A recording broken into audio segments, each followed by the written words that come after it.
এই জীবন যেটা আপনি যাপন করেন, জানিয়ে আপনার এত অহংকার, বলুন এই জীবনে আপনার কি আছে?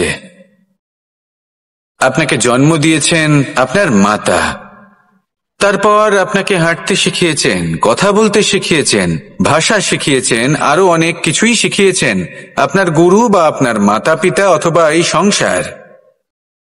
ব্যবসা, বাণিজ্য, এই সবকিছুর সাধন অন্য কেউ দিয়েছেন। ধন অর্জন করার সাধনও অন্য কেউ দিয়েছেন। ধনও অন্য কারোর থেকেই লাভ করা হয়েছে। সম্মানটাও অন্য কোনো ব্যক্তি আপনাকে দিয়েছেন। জন্মের পর প্রথম স্নানও অন্য কারোর হাতে করতে হয়েছে।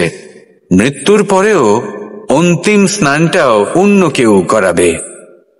তাহলে এই সংসারে আপনার নিজের কি আছে? জীবন, শুধু এটাই আছে যেটা আপনার নিজের। আর এই জীবনকে উচিতভাবে যাপন করুন, পূর্ণরূপে তার সদ্ব্যবহার করুন আর শ্রেষ্ঠ থেকে শ্রেষ্ঠ কর্ম করুন। যদি সময় এলে পরে অন্য কেউ আপনাকে কিছু দেয় আপনার যেটার প্রয়োজন ছিল, তাহলে সময় এলে আপনাকেও অন্যদের সব কিছুই দেওয়া উচিত। এই জীবনে যা কিছুই লাভ করেছেন তা উচিতভাবে ভালোবেসে উপভোগ করতে শিখুন, সবার মধ্যে ভাগ করে দিতে শিখুন। মনে রাখবেন, এই সংসারে এমন কিছুই নেই যা আপনার আর চিরকাল আপনার কাছেই থাকবে। আসুন আর আমার সাথে ভালোবেসে বলুন, রাধা রাধা। এই ফুল কি সুন্দর হয়, তাই না? মন মোহিত করে দেবার মতো রং, সুগন্ধ, আর এতটাই কোমল হয় যে খুব সহজেই আপনি একে পিষে দিতে পারেন। এই ফুল আপনাকে কিছুই বলবে না, প্রতিবাদও করবে না, আপনাকে আঘাতও করবে না, আপনি কোনো চিৎকারও শুনতে পাবেন না। শুধু যাওয়ার সময় আপনার হাতে মধুর একটা সুবাস রেখে যাবে। কিন্তু এই কাজটা আপনি কাঁটার সাথে করতে পারবেন না। কাঁটা আপনাকে অত্যন্ত যন্ত্রণা দেবে, সেটা আপনিও জানেন। এবার এই ফুল আর কাঁটার মধ্যে যে পার্থক্য, সেটাই হলো পার্থক্য সজ্জন এবং দুর্জনদের মধ্যে। কখনো কখনো আমাদের জীবনে এমন কিছু ব্যক্তি আসেন যারা অত্যন্ত কোমল, তাদের আমরা দমন করে বসি। আর বেশিরভাগ সময় তারাই আমাদের সব থেকে বড় শুভাকাঙ্ক্ষী হন। তারা চাইলে বিরোধিতা করতেই পারেন, চাইলে আমাদের উপর প্রহার করতেই পারেন, কিন্তু তা করেন না। আর এই কথাটা আমরা তখন বুঝতে পারি যখন বাস্তবে আমাদের সামনে কোনো শত্রু, কোনো দুর্জন ব্যক্তি, কোনো কাঁটা বাধা হয়ে দাঁড়ায়। তাই জীবনে কোনো ব্যক্তি যদি নীরব থাকে, কোমল হয়, তাকে দমন করবেন না। হতে পারে সেই ব্যক্তি আপনার জীবনের সব থেকে বড় পুঁজি হয়ে ওঠেন। আসুন আমার সাথে ভালোবেসে বলুন, রাধা। মানুষ যখনই কোনো কাজ করেন তখন ওনার মনে একটা প্রশ্ন অবশ্যই আসে যে এই কাজের পরে লোকে নিন্দা করবে নাকি প্রশংসা করবে। এই বিষয়ে ভাবতে ভাবতে ওনারা এটা বুঝতে ভুলে যান যে নিন্দা এবং প্রশংসার বিষয়ে ভেবে ওনারা নিজেদের একাগ্রতা এবং সমর্পণ দুটোই হারিয়ে ফেলেন। নিন্দা হবে ভেবে ভয় পাওয়ার কি প্রয়োজন? নিন্দাতে অনুচিত কি আছে? উচিত দৃষ্টিভঙ্গি দিয়ে ভেবে দেখুন। নিন্দা এবং প্রশংসা এই দুটোই হলো অনিবার্য। নিন্দা যখনই হয় তখন যে যাই বলুক না কেন, আপনি একটা সুযোগ লাভ করেন, একটা সুযোগ নিজের ভুল বুঝতে পারার। সেটা শুধরে নিতে পারেন, নিজের পথ বদলে নিতে পারেন আর সাফল্যের পথে অগ্রসর হতে পারেন। একটা শিক্ষা পাওয়া যায় এই নিন্দা দ্বারা। আর যখন প্রশংসা লাভ হয় তখন আমাদের মন আনন্দে ভরে ওঠে। এই দুটোই অত্যন্ত প্রয়োজনীয়। সেই জন্য নিন্দা এবং প্রশংসার এই খেলায় জীবনের অঙ্কটা বদলে ফেলবেন না, সেটা অনুচিত হবে। কারণ জীবন না শুধু নিন্দার বিষয় আর না শুধু প্রশংসার, জীবন হলো আত্মিক সুখের বিষয়। যখন আপনি কোনো শ্রেষ্ঠ কাজ করেন, আপনার মন আপনাকে বলে দেবে যে আজ আপনি কোনো শুভ কাজ করেছেন। সেটাই হলো আত্মিক সুখ, এটাই হলো জীবন। তাই নিন্দার মাধ্যমে যে দুঃখ জীবনে আসে বা ফেলে আসা অতীতের জন্য আপনার জীবনে যে দুঃখ আসে, সেগুলো ভাবা বন্ধ করে দিন। আর কর্ম করুন, এই বর্তমানের জন্য, আগামী ভবিষ্যতের জন্য। আসুন আমার সাথে ভালোবেসে বলুন, রাধা। আজ আপনাকে আমি একটা কাহিনী শোনাব। রাধার সখী ললিতা একদিন প্রসাধন করছিল। ও দর্পণে নিজেকে দেখল, আর তখন ওর প্রসাধন ওর ভালো লাগলো না। ও বারংবার নিজের প্রসাধন বদলাতে থাকলো আর দর্পণের দিকে তাকালো। কখনো ফুল বদলালো, কখনো বস্ত্র বদলালো, কখনো আভূষণ বদলালো, কিন্তু কিছুতেই নিজের প্রসাধন ওর ভালো লাগলো না। ওর মনে হতে লাগলো যেন ওর রূপ ওকে ত্যাগ করেছে। ও এই কথা রাধাকে বলল। রাধা ওই দর্পণের দিকে তাকালো, একটা বস্ত্র নিল আর সেই দর্পণকে স্বচ্ছ করে তুলল। তারপর ললিতা ওই দর্পণের দিকে তাকালো আর ও নিজের উদ্ভাসিত রূপ দেখতে পেল, নিজের সৌন্দর্য দেখতে পেল। তাৎপর্য, মালিন্য দর্পণে ছিল, তার রূপে নয়। ঠিক সেইভাবেই এই দর্পণের মতোই হলো আমাদের মন।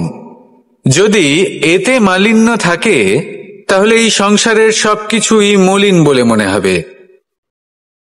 আপনি যদি এই সংসারের সৌন্দর্য দেখতে চান, এই সংসারের শুভ কি সেটা জানতে চান, তাহলে নিজের মনকে স্বচ্ছ করে তুলুন। আসুন আমার সাথে ভালোবেসে বলুন, রাধা রাধা। এটা কোনো এক সময়ের ঘটনা। মাটির নিচে ছিল জল, আর মাটির ওপর ছিল একটা বৃক্ষ, আর সেই বৃক্ষে ছিল একটা পাতা যা আকাশকে স্পর্শ করত। যখনই কোনো ব্যক্তি আসতেন, সেই পাতাকে দেখে তার প্রশংসা করতেন। তাই বলে, আকাশে সোনার মেঘ কত ছবি আঁকে, আপনার নাম কভু লিখে নাহি রাখে। অর্থাৎ প্রতিনিধি ওই বৃক্ষের পাতাকেই মনে করা হতো, সব প্রশংসা ওই পাতাকেই করা হতো। যেখানে চোখের আড়ালে থাকা সেই জল মাটির নিচে থেকে নিঃস্বার্থভাবে নিজের কাজ করে যেত, সেই বৃক্ষকে শক্তি প্রদান করত। কয়েকদিন পরে সেই পাতার অহংকার হতে শুরু করল। সে ভাবতে শুরু করল যে আমিই হলাম এই জলের অস্তিত্ব, আমি আছি, সেই কারণেই এই জলের কথা স্মরণ করা হয়। আর কিছুদিন পরে সেই বৃক্ষ সেই জল শোষণ করা বন্ধ করে দিল, এবং সর্বপ্রথম মৃত্যু হল সেই পাতার। সেই পাতা যা আকাশকে স্পর্শ করছিল তা ঝরে মাটিতে পড়ে গেল, আর প্রত্যেক ব্যক্তি তার ওপর দিয়ে হেঁটে চলে যেত, তাকে দেখে আর কেউ প্রশংসা করত না। সেই জন্য জীবনে কখনো অহংকার করবেন না, বিশেষ করে তাদের কখনো অহংকার প্রদর্শন করবেন না যাদের কারণে আপনি সাফল্য লাভ করেছেন, যারা আপনার জীবনের আধার। চিরকাল তাদের প্রতি কৃতজ্ঞ থাকুন, তাদের সাথে সম্পর্ক বজায় রাখুন, তাদের সাহায্য করুন, আর আমার সাথে ভালোবেসে বলুন, রাধা রাধা। আমরা সবাই প্রত্যেকদিন পরিশ্রম করি, কিন্তু আমাদের মনে কখনো না কখনো এই প্রশ্ন অবশ্যই আসে যে সবসময় জীবনে অগ্রসর হওয়ার জন্য সেই পথেই কি চলা উচিত যেটা পূর্ণরূপে সুরক্ষিত, নাকি এমন পথেও চলা উচিত যে পথে একটু সংকটও আসতে পারে। এবার আমি আপনাদের বলবো যে বিকাশ কিভাবে হয়। ছোট্ট একটা উদাহরণ দিই বিকাশের। আমরা ছোটবেলায় কিভাবে হাঁটতে শিখি। যখন আমরা শিশু অবস্থায় থাকি তখন আমরা একটি পা মাটিতে রাখি, দ্বিতীয় পাটি আমরা শূন্যে উত্তোলিত করি, তারপর সেই পা আমরা আবার মাটিতে রাখি, আর তার উপর ভিত্তি করে আমরা আবার অন্য পাটা ফেলি। ঠিক এভাবেই আমরা হাঁটতে শিখে যাই। এবার এক্ষেত্রেও আমরা ছোট্ট একটা ঝুঁকি নিই, আর সেটা হলো যে আমরা পাটি শূন্যে উত্তোলিত করেছি। এতে বিপদ হলো এটাই যে আমরা ভুল করে নিজের ভারসাম্য হারাতে পারি, পড়ে যেতে পারি। অনেকবার পড়েও যাই, কিন্তু তারপরে কি হয়, আমরা আবার উঠে দাঁড়াই আর চলতে শুরু করে দিই, আর ঠিক এভাবেই আমরা হাঁটতে শিখে যাই। এমন জীবনেও হয়। জীবনেও এইভাবেই কর্ম করতে থাকুন। এমন কিছু কর্ম করলেন যার ফলে বিপদ আসতেই পারে, পরাজয় হতেই পারে, কিন্তু সেটা পার করলেই বিকাশ সম্ভব। তাই কর্ম করতে থাকুন, আর আমার সাথে ভালোবেসে বলুন, রাধা রাধা। দেখুন, এটা তো সবাই করে থাকেন। ধনের কামনা করা, ধন অর্জন করা, ঈশ্বরকে ধন্যবাদ জানানো সবাই করেন, কিন্তু ফল সবাই পান না। কারণ বেশিরভাগ মানুষই পেছনে ফিরে তাকিয়ে এটা ভাবেন যে আমরা তো জীবনটা যাপনই করলাম না। এই জীবনে সবকিছু আছে, সম্পত্তি আছে, স্বাচ্ছন্দ্য আছে, সাফল্য আছে, শুধু সুখ আর শান্তি নেই। এবার এরকমটা কেন হয়? এর পেছনে কারণটা কি? কারণ হলো এটাই যে জীবনে বাঁচার যে বিধি আপনি নির্বাচন করেছেন তা কিছুটা অনুচিত। জীবনে কিভাবে বাঁচা উচিত, জীবনযাপন কিছুটা রীতি মেনে করা উচিত। অর্থাৎ সবাইকে ভালোবাসুন, কারোর সাথে ছলনা করবেন না, সম্পর্ক গড়ে তুলুন, তা পালন করুন। যদি ধন অর্জন করতে চান তাহলে নীতি মেনে করুন, ভেবেচিন্তে পরিকল্পনা করে। আবার বলবো, কারোর সাথে কোনো ছলনা নয়, কোনো অনুচিত কর্ম করবেন না ধন অর্জন করার জন্য। আর যদি ঈশ্বরকে ধন্যবাদ জানাতে চান তাহলে প্রীতি দ্বারা করুন। আর যে ব্যক্তি রীতি, নীতি আর প্রীতি এই তিনটি ভাব বুঝে উঠতে পারে এবং তা আত্মসাৎ করে নিতে পারে, তার অতীত, ভবিষ্যৎ এবং বর্তমানকাল সবকিছু সংযত হয়। আপনি কিভাবে জীবনযাপন করতে চান, কিভাবে ধন অর্জন করতে চান, ঈশ্বরকে ধন্যবাদ জানাতে চান, নির্বাচন আপনার। আসুন আমার সাথে ভালোবেসে বলুন, রাধা রাধা। মন এবং মস্তিষ্ক, এই দুই হলো মানুষের জীবনের দুটি গুরুত্বপূর্ণ অংশ। এবার আপনি বলবেন, এই দুইয়ের মধ্যে পার্থক্য কি? দুটোই তো সমান। না, যেটা আমি আপনাকে বোঝাতে চেষ্টা করছি সেটা ভালো করে বুঝুন। প্রথম, মন। এই মন অত্যন্ত চঞ্চল হয়, এর নিজের কোনো বিবেক থাকে না, সিদ্ধান্ত নেওয়ার কোনো ক্ষমতাই থাকে না। এই মন শুধু বয়ে চলে। আর দ্বিতীয় হলো মস্তিষ্ক, সেই অংশ যেখানে বুদ্ধির সঞ্চার হয়ে থাকে। এটা হলো জ্ঞান দ্বারা পরিপূর্ণ এবং অত্যন্ত প্রবলও হয়। বেশিরভাগ সময় জীবনের সঠিক সিদ্ধান্ত নেওয়ার ক্ষেত্রে এই মস্তিষ্কই আমাদের সাহায্য করে। সেখানেই মন মাঝে মাঝে আমাদের উচিত সিদ্ধান্ত নেওয়ার ক্ষেত্রে বাধা দেয়, কখনো সঠিক পথ থেকে সরিয়ে দেয়। কারণ চঞ্চল প্রবৃত্তি হওয়ার কারণে এটা অস্থির হয়ে থাকে। কখনো কখনো নেয়া সিদ্ধান্ত বদলাতেও এই মন আমাদের বাধ্য করে। সেই জন্য আপনি যদি জীবনের পথে অগ্রসর হতে চান তাহলে মস্তিষ্কের সিদ্ধান্তে আস্থা রাখুন, পূর্ণরূপে নিজের সঙ্গী করে তুলুন। হতে পারে তখন আপনার এই মন বিদ্রোহ করে বসল, কিন্তু দৃঢ় নিষ্ঠার সাথে মস্তিষ্কের সিদ্ধান্তে আস্থা রাখুন। আস্তে আস্তে এই মন, যাকে আপনার শত্রু বলে মনে হচ্ছিল, আস্তে আস্তে সেটাও আপনার বন্ধু হয়ে উঠবে আর আপনাকে সাহায্য করবে। আসুন আমার সাথে ভালোবেসে বলুন, রাধা। আপনি কখনো কখনো নিশ্চয়ই কোনো ব্যক্তিকে এটা বলতে শুনেছেন, বা আপনি নিজে বলেছেন বা ভেবে দেখেছেন যে আমি আমার নিজের জীবনে যেটা করতে চেয়েছিলাম সেটা করতে পারলাম না, যে লক্ষ্য অর্জন করতে চেয়েছিলাম সেটা অত্যন্ত কঠিন ছিল, আমি এগোতে পারলাম না, আদি ইত্যাদি। আমরা সবাই কখনো না কখনো ভাবি যে লক্ষ্য আমরা নির্ধারণ করেছি সেটা আমাদের পক্ষে অত্যন্ত কঠিন, প্রায় অসম্ভব। আমাকে বলুন, যে প্রত্যেকটা বস্তু বা সাফল্য যা কিছু আপনি কামনা করেছেন কোনোটাই কি সরল ছিল? নির্বাচনের সময় সেটা সরল ছিল না, সেই জন্যই আপনি সেই লক্ষ্যটা নির্বাচন করেছেন। কারণ সংসারের যে কোনো বস্তু বা কোনো সাফল্য যদি খুব সহজে পাওয়া যায় বা কম চেষ্টা করেই লাভ করা যায়, সেটা আমাদের ততটা সন্তুষ্ট করে না। সেই জন্য আমরা জেনে বুঝেই কঠিন লক্ষ্য নির্বাচন করি, কারণ সেই লক্ষ্য আমাদের প্রতিস্পর্ধা এবং সংঘর্ষের সম্মুখীন করে, যার সম্মুখীন হয় অগ্রসর হওয়ার পরে আমরা আরো বেশি শ্রেষ্ঠ হয়ে উঠি। সেই জন্য কিছু অসম্ভব কিনা সেই বিষয় চিন্তা করবেন না, শুধু অগ্রসর হতে থাকুন, নিজের কর্ম করুন, সেই লক্ষ্যকে প্রাপ্ত করুন। আর আমার সাথে ভালোবেসে বলুন, রাধা রাধা। কর্ম কে করলেন আর কে নিজের প্রাণ হারালেন? রেশমের কীট। আর লাভবান কে হলেন? মনুষ্য জাতি। এর দ্বারা আমরা কি শিক্ষা পেলাম? যে এই সংসারে আমরা যে কর্মই করি, সৎকর্ম করি বা অপকর্ম করি, তার থেকে লাভবান যে কেউ হতে পারেন। আমাদের বন্ধু হোক, পরিবার পরিজন হোক বা সংসারের যে কোনো ব্যক্তি হোক, যে কেউ লাভবান হতে পারেন, কিন্তু সেই কর্মের ফল কিন্তু আমাদেরই ভোগ করতে হয়। যদি আপনি সৎকর্ম করেন তাহলে তার শুভ ফল আপনিই পাবেন। তার থেকে লাভবান হয়তো এই সংসারে যে কেউ হতে পারেন। সেরকমই যদি আপনি অপকর্ম করে থাকেন, তার থেকে সংসারের যে কোনো ব্যক্তি যতই লাভবান হোক না কেন, তার থেকে ক্ষতি আপনাকেই ভোগ করতে হবে। তাহলে আপনি কি সুফল চান নাকি ক্ষতিগ্রস্ত হতে চান, সেটা নির্ভর করছে আপনার কর্মের উপর। তাহলে ভেবেচিন্তে কর্ম করুন আর আমার সাথে ভালোবেসে বলুন, রাধা। আপনি কি কখনো নৌকা যাত্রা করেছেন?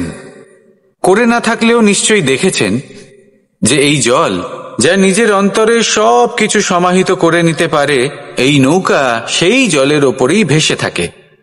নদীর স্রোত কাটিয়ে সে সামনে অগ্রসর হয়। কিন্তু যদি এই নৌকায় কোনো ছিদ্র হয় তাহলে কিন্তু সেই নৌকা ডুবে যাবে। আর এতে কোনো তফাৎ হবে না যে সেই ছিদ্র ছোট নাকি বড়, নৌকা ডুবে যাবে। এই ছিদ্র হলো আমাদের জীবনে আমাদের অপগুণ, আমাদের দোষ, আমাদের বিকার। কখনো এটা ভাববেন না যে এই দোষ খুবই ছোট, এতে কিছুই যাবে আসবে না। না, সেই ছোট দোষ, সেই ছোট বিকার যদি সেটাকে শুধরে না নেন তাহলে সেটা আপনাকে আপনার পতনের দিকে নিয়ে যাবে। শেষ পর্যন্ত এটা আপনার উপর নির্ভরশীল যে আপনি কি চান। আপনার জীবনের এই নৌকা এভাবেই ডুবে যেতে দেখবেন, নাকি নিজেকে শুধরে নিয়ে সেই নৌকার সেই ছিদ্রটাকে ভরিয়ে তুলতে চাইবেন? নির্বাচন আপনার। আসুন আমার সাথে ভালোবেসে বলুন, রাধা। এই সংসারে প্রত্যেকটি ব্যক্তির নিজস্ব বিশেষত্ব আছে, আর এই বিশেষত্ব কারোর কাছে শক্তির সমান, কারোর কাছে দুর্বলতা। তা সে মানুষই হোক বা পশু পাখিই হোক না কেন। যেমন মাছ নিজের সমগ্র জীবন জলের মধ্যেই যাপন করতে পারে, কিন্তু সে বনের মধ্যে ছুটতে পারবে না। সেখানে সিংহকে বনের রাজা বলা হয়, কিন্তু সে তার আধিপত্য জলে স্থাপন করতে পারবে না। যদি এই সিংহ মাছকে এই প্রতিস্পর্ধা জানায় যে তুমি বনের মধ্যে এসে আমার সম্মুখীন হও, তাহলে সেটা অনুচিত হবে। সেটা মাছের দুর্বলতা নিয়ে উপহাস করার মতোই হবে। এবার সংসার এটা দেখে যিনি দুর্বল তার পরিস্থিতি দেখেও হাসবে, আর আপনার মূর্খামি দেখেও উপহাসই করবে। সেই জন্য নিজের জীবনে সব সময় যদি নিজের তুলনা করতে হয় তাহলে সেই ব্যক্তির সাথে করুন যে বল, স্থান এবং ধন এই তিন দিকে আপনার সমতুল্য, কারণ সেক্ষেত্রে দুজনেই উচিত শিক্ষা লাভ করবেন। যদি এমন কোনো ব্যক্তি থাকেন যিনি আপনার থেকে শক্তিশালী কিন্তু তিনি আপনাকে দুঃখ দেওয়ার চেষ্টা করছেন, তাহলে এটা জেনে রাখবেন যে মানুষ কিন্তু সেই গাছেই পাথর ছুঁড়ে মারে যার ফল অত্যন্ত সুমধুর হয়ে থাকে। আর যদি আপনি বেশি শক্তিশালী হন তাহলে অহংকার করবেন না। এটা মনে রাখবেন, অনেক বড় বড় পাথরও জলে ডুবে গিয়ে নিজের অস্তিত্ব হারিয়ে ফেলে। নিজের নিজের শক্তি সম্পর্কে সচেতন হন, সবাইকে ভালোবাসুন, সবাইকে সাহায্য করুন, আর আমার সাথে ভালোবেসে বলুন, রাধা রাধা। এই জীবনে আমরা কখনো না কখনো জয়ী হয়েছি, আবার কখনো পরাজয়েরও সম্মুখীন হয়েছি। কিন্তু একটা কথা বোঝা খুব প্রয়োজনীয়, যখন আমরা বিজয়ী হই তখন অবশ্যই উৎসব পালন করা উচিত, কিন্তু অহংকার করা উচিত নয়। সেখানেই যখন আপনি পরাজিত হন তখন বিফল হওয়ার শোক পালন করবেন না। এই মনকে কুণ্ঠিত হতে দেবেন না, মনকে একাগ্রচিত্ত করুন। এই ইতিবাচক মনোভাব নিয়ে অগ্রসর হন। এই ইতিবাচক ভাবনা মনে জাগ্রত করার জন্য প্রথমে এটা বোঝা প্রয়োজনীয় যে ঈশ্বর ভেঙে যাওয়া বস্তুকেও সুন্দরভাবে ব্যবহার করে থাকেন। মেঘ যখন ভেঙে পড়ে তখন আমরা বর্ষাকে পাই, সেই বর্ষা যা এই ধরিত্রীকে শান্ত করে। পাথুরে জমি যখন সেটা ভগ্ন হয় তখন আমরা সমতল ধরিত্রী লাভ করি, ক্ষেত লাভ করি, যার থেকে আমরা সামগ্রী পেতে পারি। যখন একটি বীজ ভগ্ন হয় তখন তার থেকে চারা জন্ম নেয়, যেটা ভবিষ্যতে আমাদের সুস্বাদু ফল দান করে, ফুলও প্রদান করে। তাই জীবনে যদি কখনো আপনার মনে হয় যে আপনি ভেঙে পড়েছেন, তাহলে দুঃখী হওয়ার কোনো প্রয়োজন নেই। আপনাকে শুধু এটা বুঝে নিতে হবে যে ঈশ্বর শীঘ্রই আপনাকে খুব বিশেষ একটা কিছু প্রদান করতে চলেছেন। এই জীবনে ওঠা নামা, জয় পরাজয়, এই সবকিছু আসতে থাকবে, চলেও যাবে। এই সবকিছুর সম্মুখীন হয়ে অগ্রসর হন, কিন্তু মনে ইতিবাচক শক্তি নিয়ে। আসুন আমার সাথে ভালোবেসে বলুন, রাধা রাধা।